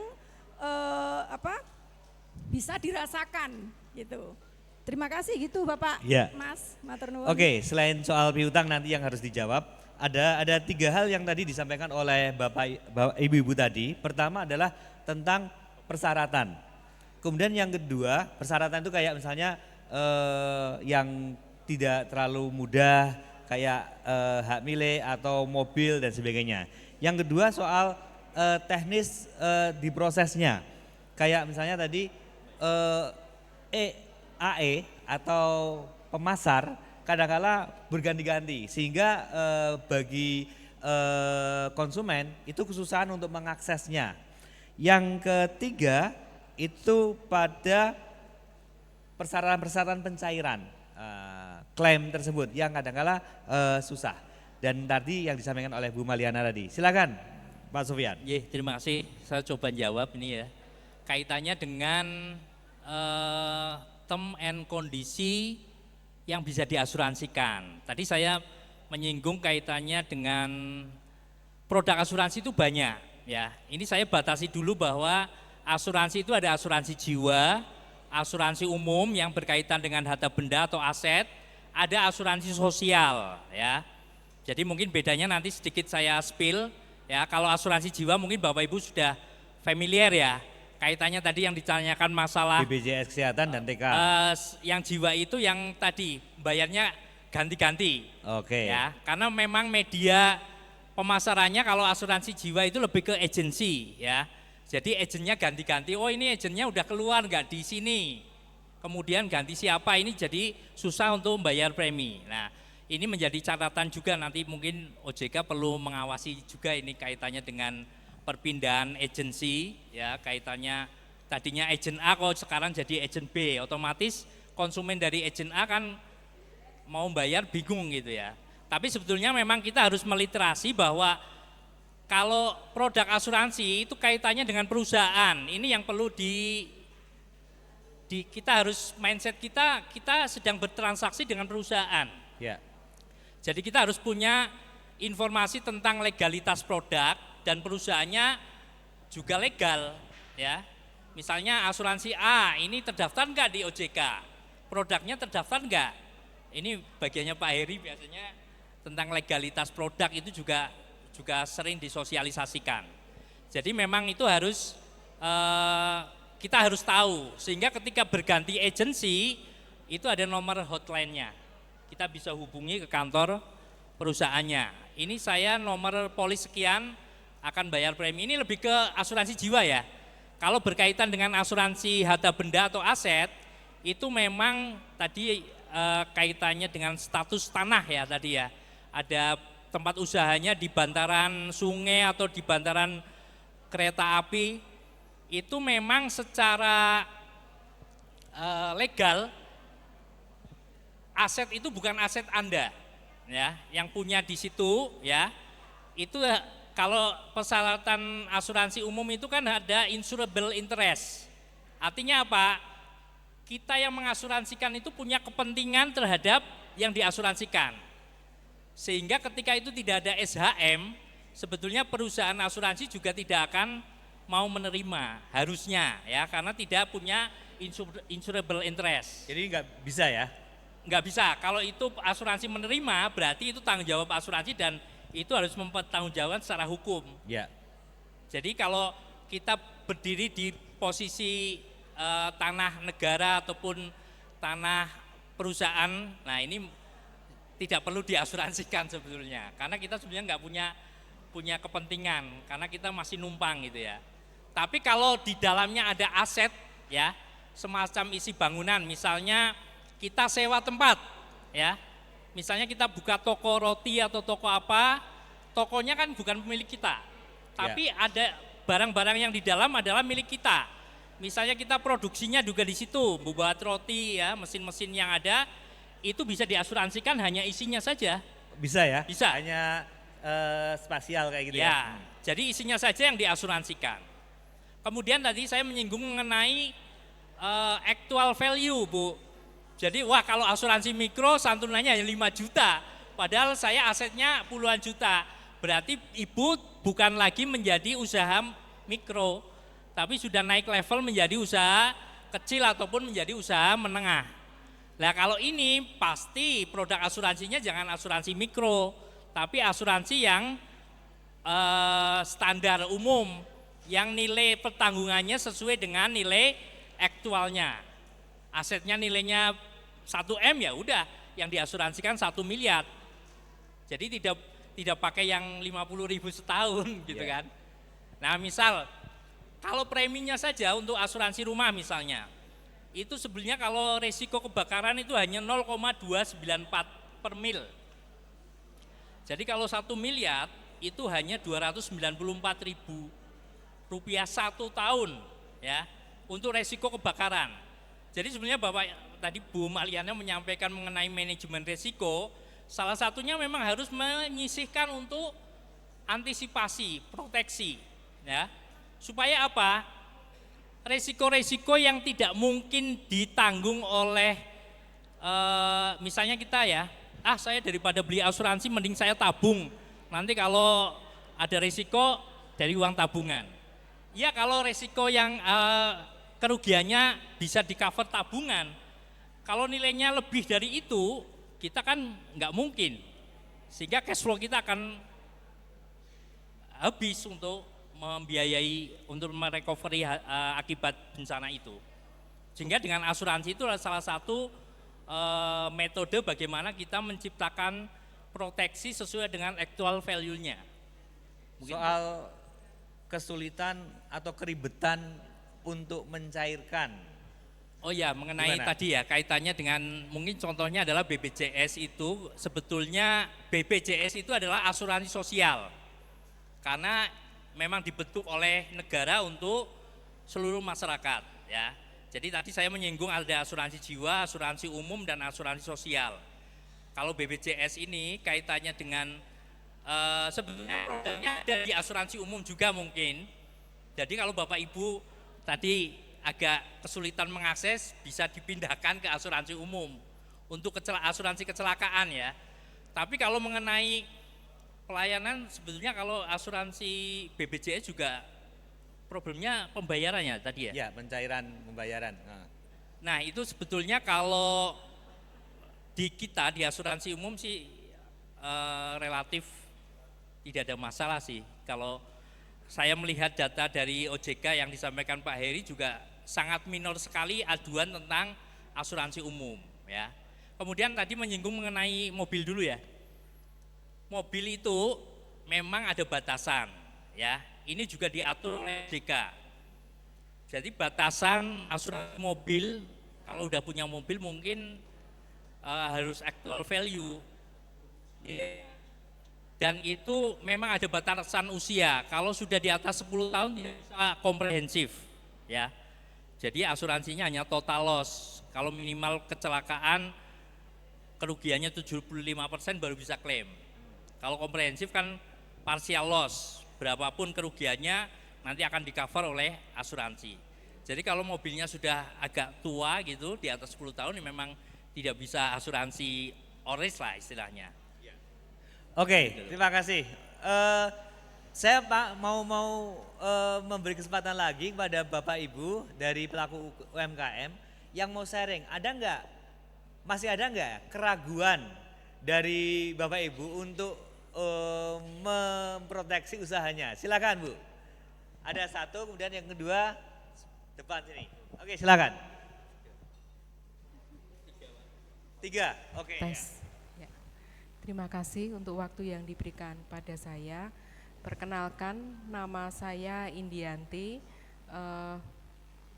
produk saya kreasi gipsum, mainan edukasi mewarnai bentuk 3 dimensi dari bahan gipsum. Mungkin sedikit ini ya Pak, maaf ini hanya sedikit info ya Pak, tidak bermaksud apa-apa. Kebetulan dulu sebelum COVID, saya adalah agen finance dan agen insuran. Nah, iya, pernah kerugian juga. Ya, nah kalau untuk pembayaran itu memang sebaiknya jangan dibayarkan ke agent, karena kan pernah ada peristiwa ya, banyak pembayaran premi ke agent dan akhirnya waktu klaim tidak bisa dan asuransinya juga kolaps juga ya maksudnya ya. Nah kalau saya pribadi dulu Pak, saya selalu menyarankan nasabah saya, mungkin untuk pembayaran pertama itu memang kepada agent karena kan untuk registrasi.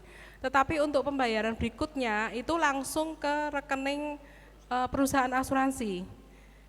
Dan sekarang di zaman era digitalisasi yang sudah sangat-sangat modern ya, sangat-sangat canggih, itu kan bisa lewat apapun, bisa lewat m-banking, bisa lewat transfer, bisa lewat apapun. Jadi untuk mengantisipasi resiko, ya kalau misal ya kita membayarkan ke agent, ya mohon maaf itu sebenarnya salah nasabah sendiri, bukan salah agentnya juga.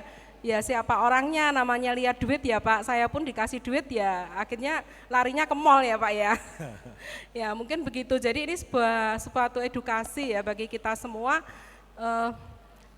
jangan menitipkan premi kepada agent, tetapi bayarkan langsung ke perusahaan. Dan apa itu, kalau seandainya ini membayarkan lewat agent untuk registrasi yang pertama ya minta buktinya gitu.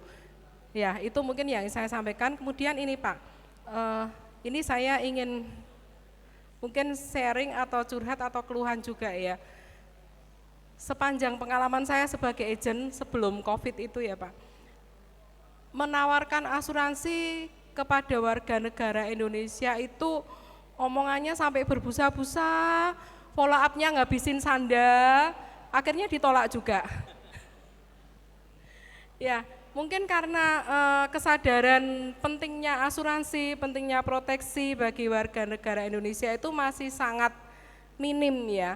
Nah, mungkin ini yang ingin saya tanyakan, kira-kira bagaimana ya Pak, ada tidak cara yang efektif dan efisien untuk mengedukasi warga negara Indonesia ini tentang pentingnya asuransi, apalagi saat COVID. Itu kalau nawarin ya jawabannya gini, wah ya mending dibeliin beras daripada buat bayar premi, karena memang asuransi itu adalah sesuatu yang abstrak. Dan kalau itu asuransi jiwa, itu kan kita juga tidak bisa menikmati apa yang kita beli gitu, yang nanti yang menikmati ya ahli waris begitu. Ya mungkin itu yang mau saya tanyakan, terima kasih. Oke, untuk terima waktu kasih. dan jawabannya. Ya, yang kedua, depan. Ya sebentar Pak.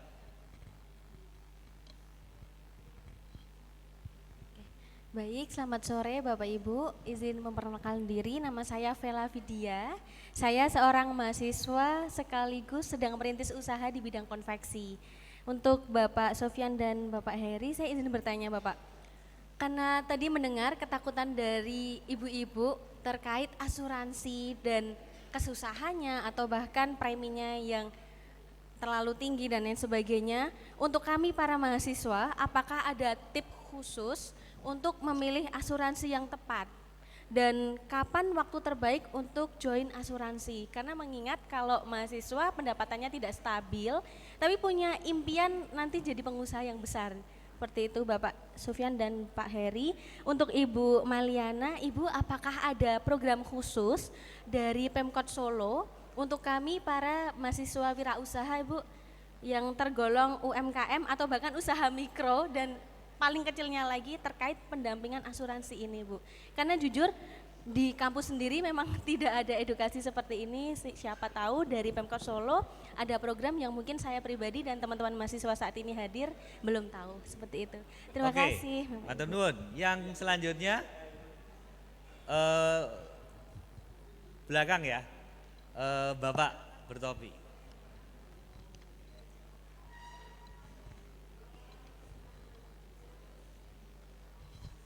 Terima kasih. Assalamualaikum warahmatullahi wabarakatuh. Nama saya Yudi, Pak. Saya mau ngasih masukan aja. Mungkin UMKM di Solo ini mungkin sudah tercover sama asuransi BPJS sama ini. Nah, cuma untuk masalahnya gini, Pak, ada nggak asuransi yang mengcover bisa fotokopi kwitansi, Pak? Kan mungkin mereka tuh mau masuk asuransi berpikiran bahwa kwitansi kan cukup yang asli, tapi fotokopi nggak bisa. Nah, kalau kita ikut beberapa asuransi yang di cover cuma satu, ya kan percuma. Nah, mungkin itu, Pak, yang untuk yang jadi orang Indonesia ini kurang berasuransi. Nah, yang kedua, apakah kalau yang asuransi kerugian tadi, Pak, ya, misalnya asuransi kebakaran itu apakah terjamin juga kalau bencana alam? Setahu saya kalau misalnya kebakaran sendiri, terus klausula bencana alam itu yang rada mahal. Nah, itu bisa nggak kalau misalnya klausula kebakaran itu masuk ke klausula bencana alam? Nah, mungkin yang 50.000 setahun tadi, mungkin itu untuk seperti AKP ya, Pak, ya, bantuan kan, sumbangan kematian lah biasanya kayak gitu. Nah, yang saya tanyakan itu, Pak, pertama yang kwitansi fotokopi, kedua yang klausula bencana alam. Ya, terima kasih. Ya, oke. Terima kasih Bapak Ibu. Saya akan tanya kepada Pak Heri dulu. Tadi ada yang menyinggung soal bagaimana agar agen tidak menyelewengkan setoran premi seperti itu. Ada aturannya nggak, Pak, dari OJK agar perusahaan asuransi maupun sampai agen-agennya itu tidak menyelewengkan seperti itu? Iya, makasih tadi sharingnya dari Ibu bagus ya. Beliau kan praktisi sebelum COVID ya. Jadi saya kebetulan basis saya adalah pengawas dulu, Pak. Ya. Pengawas dan pemeriksa perbankan, dan kasus-kasus yang pernah saya temukan ketika kami melakukan pemeriksaan suatu bank itu mengikutkan asuransi kredit ya bagi nasabahnya.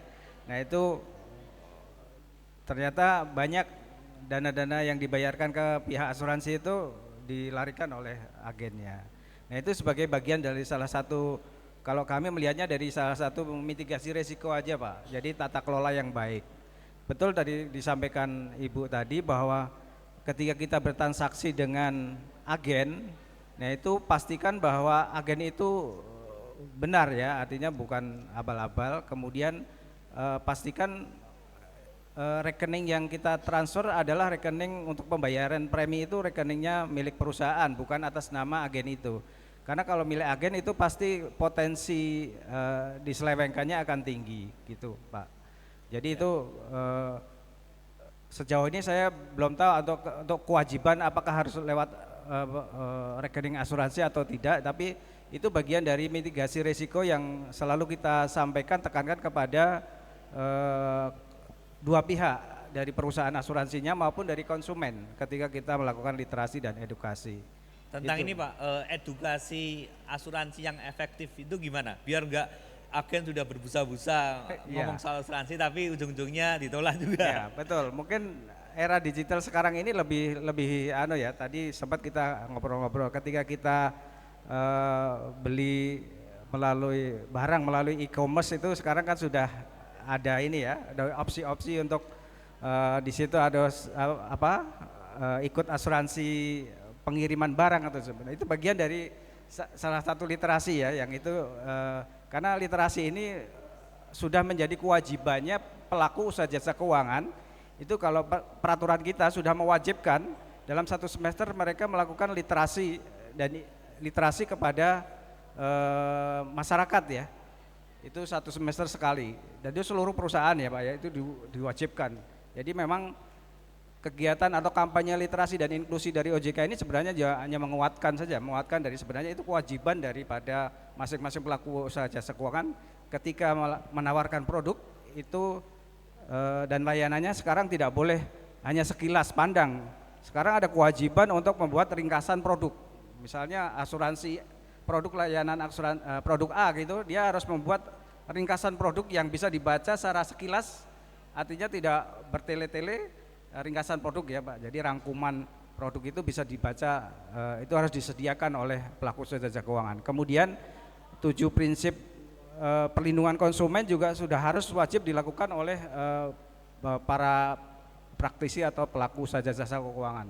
Yang salah satunya adalah harus memberikan pemahaman yang jelas, clear, sampai si calon nasabah ini atau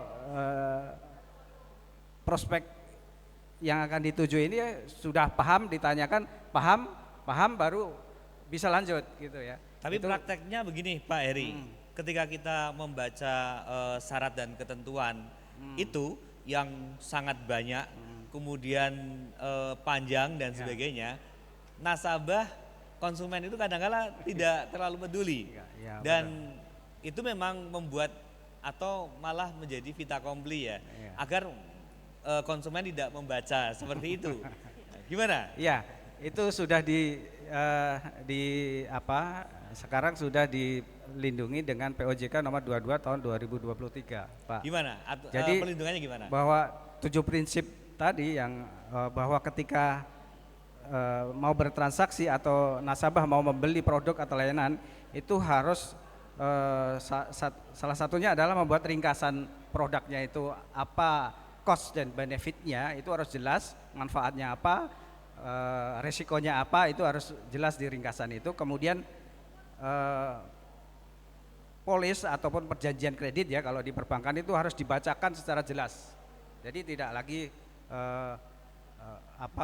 ada alasan untuk pelaku usaha jasa keuangan ini untuk menyembunyikan sesuatu yang ada di dalam. Transparansi produk itu harus jelas. Bahkan dalam iklan pun kami sekarang dalam OJK memiliki tugas, salah satunya adalah kalau lazimnya itu biasanya pengawasan pemeriksaan prudensial.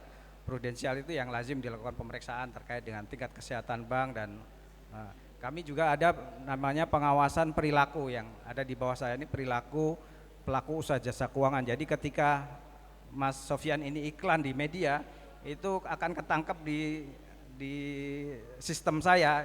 Ini bahasanya ini membingungkan masyarakat enggak? Kalau membingungkan kami langsung kasih tegur, kasih teguran, peringatan dan sebagainya untuk diganti seperti itu.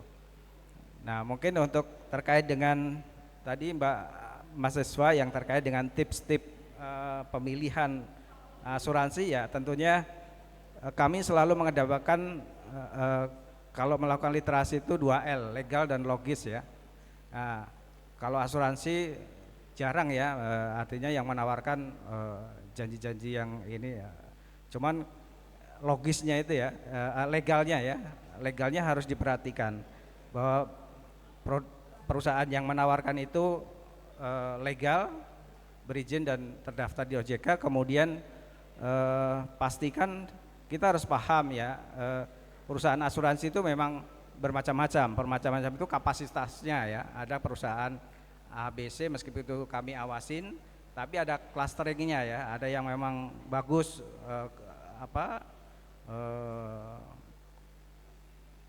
keuangannya, kuat keuangannya. Biasanya kita menggunakan kriteria RBC ya. RBC itu harus minimal 120%.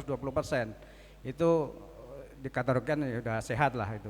Nah kemudian sesuaikan dengan kebutuhan ya, kebutuhan dari kalau Mbak Ando tadi masih dalam tahap membutuhkan sesuai kebutuhannya ya, artinya masih tahap rintisan ya, sesuaikan dengan kebutuhannya. Kemudian harus clear tadi, jadi dua pihak juga harus ada kewajiban ya. Kalau dari asuransinya sendiri harus menyampaikan secara clear produk, manfaat dan resikonya. Dari nasabah juga harus tanya dong. Jangan sampai kita hanya ya saja gitu. Jadi nanti Karena biasanya dispute itu setelah terjadi transaksi kan, biasanya akan datang ke kami ketika lah kemarin dibaca nggak manfaat dan risikonya. Gitu. Ya kalau sudah terlanjur tanda tangan, biasanya ya legalitas itu yang menjadi dasarnya Pak Sofyan untuk melakukan eksekusi sesuai dengan itu banyak hal. Oke, terima kasih. Oke. Ke Pak Sofyan, tadi ada cerita-cerita sharing tadi, gimana? Ya, yang pertama mahasiswa ya, kaitannya dengan merintis usaha. Tadi mungkin kaitannya Bu Maliani ini pakarnya nih. Jadi di awal merintis itu tentunya kita membuat analisa dulu kaitannya dengan manajemen resiko. Jadi perlu ada identifikasi resiko. Saya buat perusahaan konveksi nih, resikonya apa? Saya butuh SDM, butuh mesin-mesin. Lah ini nanti masing-masing bagian itu perlu ada analisa resikonya. Setelah diidentifikasi, oh di mesin-mesin ini nanti kalau trouble gimana? Kemudian di SDM kalau SDM-nya nggak semangat, nggak bekerja optimal seperti apa? Ini kan mungkin pelajarannya ada itu ya, manajemen resiko. Nah kaitannya dengan resiko-resiko itu nanti bisa dianalisa mana yang bisa diminimalisir ya, mana yang bisa ditinggalkan ya, mana yang harus ditransfer. Nah, transfer inilah yang masuk ke asuransi. Ya, salah satu contoh yang bisa ditransfer adalah kalau kerugiannya adalah sangat besar tapi frekuensinya kecil. Contohnya kebakaran ya. Misalnya tempat usaha namanya resiko kebakaran kan per 1000 ya. Kalau rumah tinggal itu berarti 0,294 per mil, itu artinya dari 1000 rumah itu kemungkinan klaimnya hanya 0,29.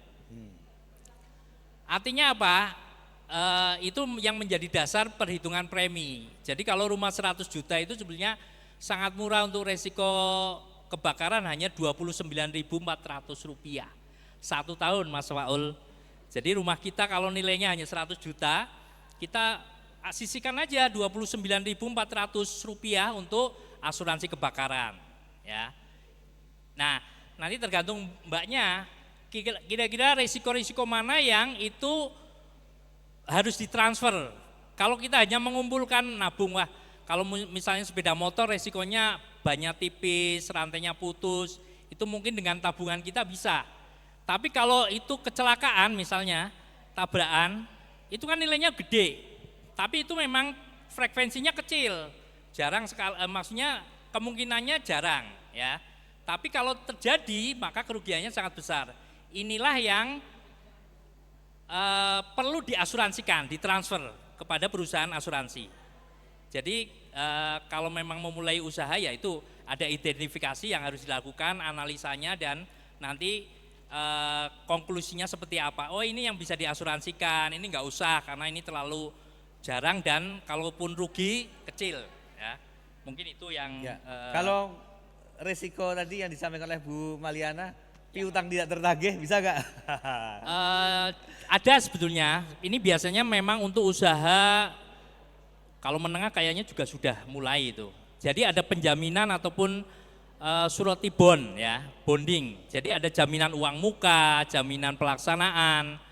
Itu nanti bisa misalnya sudah ada kontrak nih, mau ada proyek, nanti dari kontraktor yang harusnya melakukan itu harus mempunyai surety bond untuk menjamin bahwa itu harus dilakukan. Kalau itu tidak atau terjadi wan prestasi itu nanti akan diklaimkan. Itu ada produk-produk yang kaitannya, hanya skalanya kan kita tadi kalau kita menganalisa apakah kerugian itu besar dan sering atau enggak. Ya. Tadi ada pertanyaan soal apa namanya kalau pengajuan klaim soal kwitansi fotokopi itu. Jadi begini, mungkin ini perlu kami sampaikan tadi di awal saya sudah menyampaikan ada asuransi jiwa, asuransi umum, ada asuransi sosial. Ya, memang ada beberapa perusahaan kalau kesehatan biasanya memang harus kwitansi asli, ya asuransi kesehatan. Tapi kalau asuransi kecelakaan diri, ya Pak Sinten nanti tadi. Nah, kalau Bapak membeli asuransi kecelakaan diri itu fotokopi tidak masalah. Jadi misal Bapak udah punya asuransi kecelakaan diri dari perusahaan A, kemudian B, karena nilainya kan macam-macam, ada yang 100 juta sampai 1 miliar misalnya. Nah itu kalau asuransi kecelakaan diri kita masih memperbolehkan untuk fotokopi kalau kaitannya dengan surat-surat dokumen ya. Ya. Mungkin itu. Kemudian yang kedua kaitannya dengan coverage. Tadi Bapak menyampaikan kalau asuransi mikro ya Pak, kan hanya kebakaran mungkin ya. Kenapa enggak langsung kayak ada bencana? Sebetulnya sudah mulai ada Pak, produk yang bisa mengcover resiko bencana termasuk bencana alam.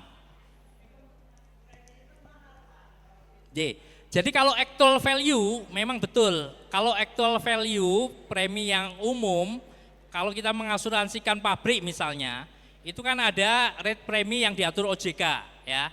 Itu memang hanya asuransi kebakaran. Kemudian kalau ingin memperluas jaminan berupa bencana alam, memang ada rate-nya lagi.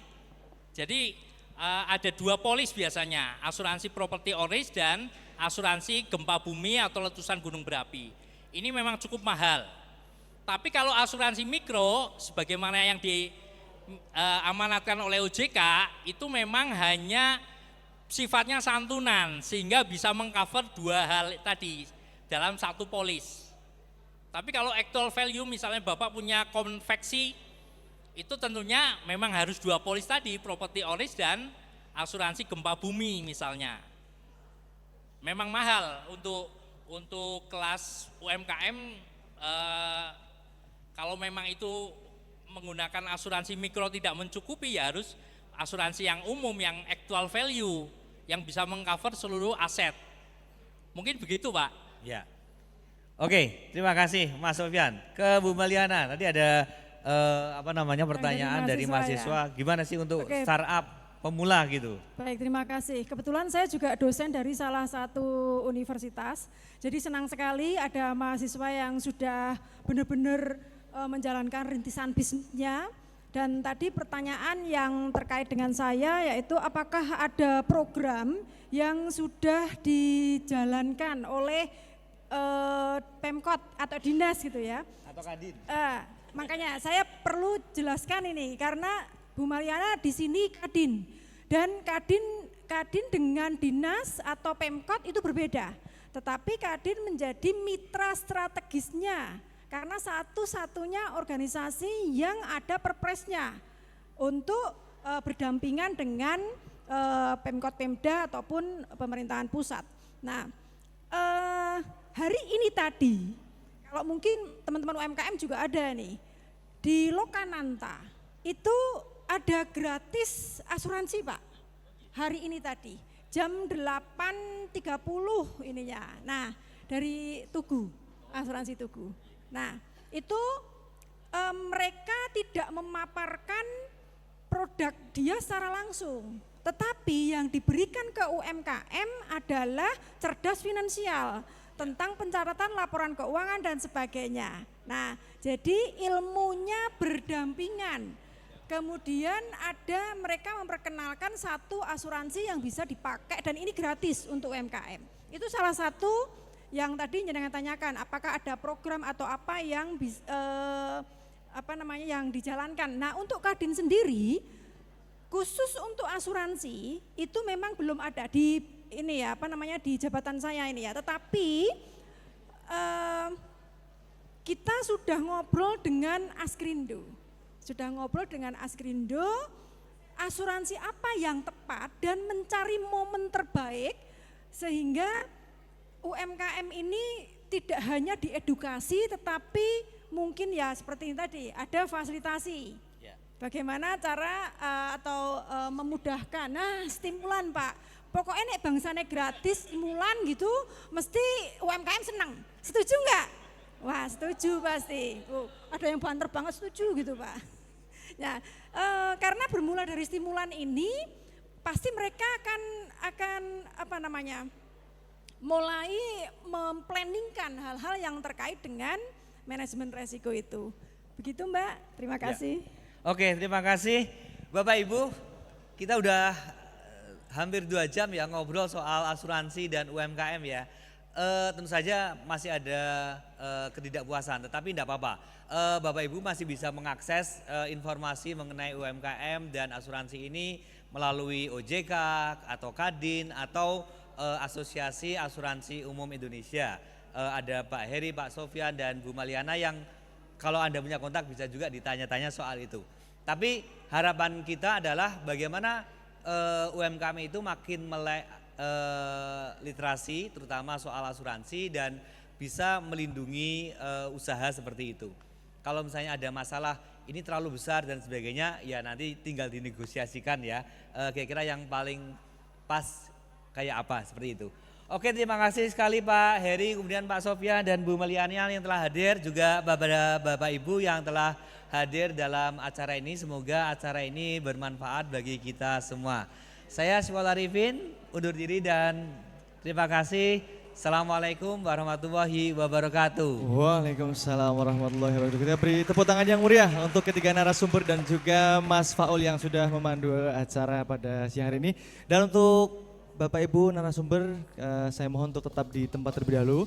Dan juga kami undang untuk naik ke atas panggung Kak Rini untuk menyerahkan souvenir ataupun kenang-kenangan kepada ketiga narasumber kita pada siang hari ini. Baik, dimulai dari kepada Ibu Maliana Nur. Silakan diambil foto terlebih dahulu.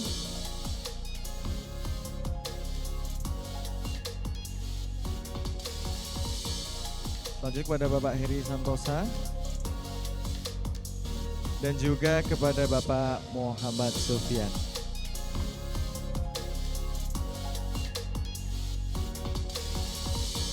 Baik, bisa foto bersama dulu Mas Faul, bisa di situ aja nggak apa-apa. Ya, baik silakan pose resminya terlebih dahulu. Hitungan 1, 2, 3. Dan boleh gaya yang lain, literasi, bisa literasi. Ini 1, 2, 3. Baik, untuk selanjutnya mohon izin Bapak Ibu bisa berpindah turun ke bawah. Kita akan mengambil foto, nanti silakan Bapak Ibu para hadirin sekalian untuk berdiri. Kita ambil foto bersama dengan para narasumber.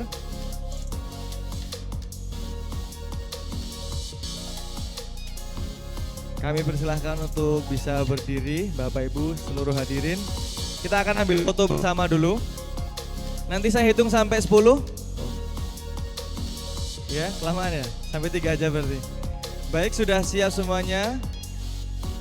Oh sebentar Mas, masih ada yang membetulkan rambutnya dulu. Hitungan 3 ya.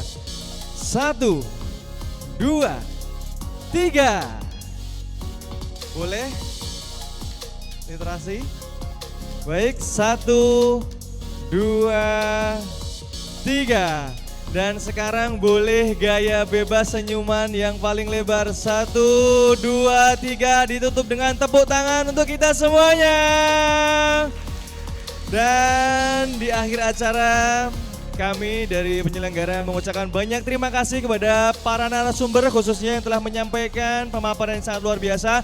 Dan juga kepada seluruh Bapak Ibu yang hadir di Radia Litera Multifunction Hall pada hari ini. Dan juga kami mengucapkan terima kasih kepada Bank BRI dan juga BCA yang telah mendukung terselenggaranya acara talk show kita pada siang hari ini. Akhir kata dari saya Hamdi, mohon maaf apabila dalam menyampaikan acara pada siang hari ini banyak sekali kekurangannya. Akhir kata, wassalamualaikum warahmatullahi wabarakatuh.